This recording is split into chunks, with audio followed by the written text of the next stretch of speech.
In my journey covering bands from my youth that I always considered to be mediocre, to say the least, I've been reintroduced to some bands that have just not aged well. And upon re-listening to some of them, they have taken years off my life, I am sure. And like anybody else who is on the mission to find the most forgettable nu metal-esque bands from the late 90s and early 2000s, I came across the group Amen. I remember having this Ozfest 99 compilation with Coma America on it, and I liked it when I was 13. That doesn't say too much, but whatever. But the Amen rabbit hole was an interesting one, let me tell you. Let me know if you want to hear a deep dive on this band, or maybe a discography review, because something tells me that'll be a fun one. As I stated, it was an interesting little rabbit hole, and I found the group, they had a fairly interesting history. A lot of ups and downs, if you will. The most interesting thing, though, that I found was the supposed thievery from the band SLAYER.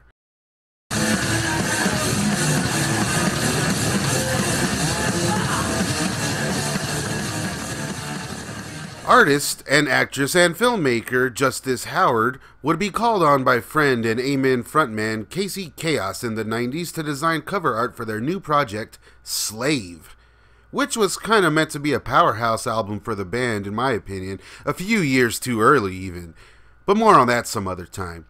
And it was upon collaborating with Chaos that they came up with the concept of this image, a violent carving of the album's title, Slave, carved into some poor sap's arm.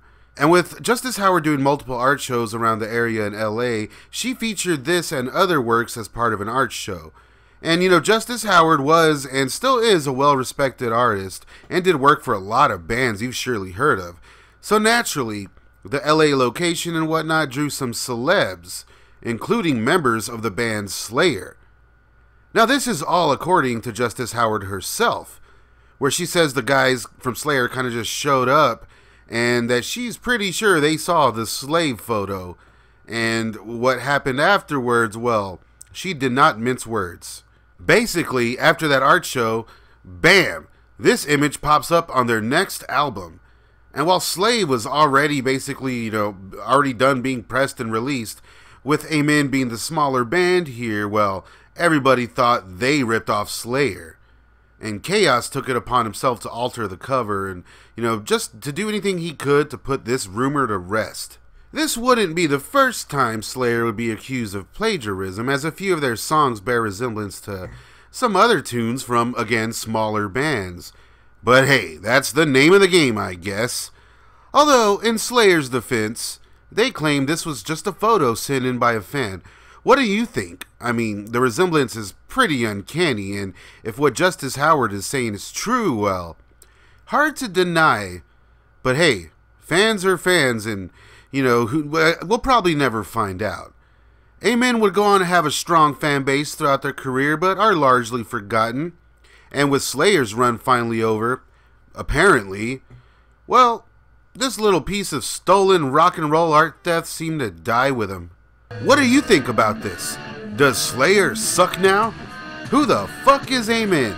Let me know your thoughts down in the comments. And also let me know some other obscure music stuff to cover on the channel.